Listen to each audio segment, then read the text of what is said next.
Pinoproblema mo rin ba ang stubborn blackheads and whiteheads? At kung yes, ako din. Buti na lang na-discover ko itong Raha Skin Green Tea Blackhead Remover Mask. Tara, samahan niyo ako, let's try.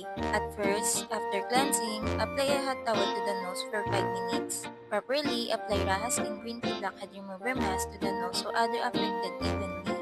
Buti na lang may Raha Skin Blackhead Remover Mask. Ang easy ng gamitin at ang bango pa, amoy green tea extract. Second, apply the blackhead removal strip on the nose. And cover and wrap the nose or other affected area gently and press until it fits completely. Take it off and peel after 10 to 15 minutes from bottom to top. Alam mo ba, isa sa pinaka-common skin problem natin ay ang blackheads or whiteheads. Nakakainis diba? Kahit anong sabon, kuskus or linis mo sa face, hindi pa rin sasapat.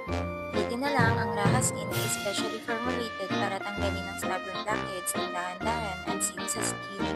Hindi lang din ito basta pangtanggal ng blackheads, kundi nakakatulong din ito para ma-clear ang pores, para maiwasan ang paglabas ng bagong pimples or acne. And third, take an appropriate amount of Raha Skin Minimizer Serum and apply it to the blackhead area. Massage until absorb. O diba, kitang-kita mo ang bakas ng mga kahapon. Makikita mo rin kung gano'ng effective yung product.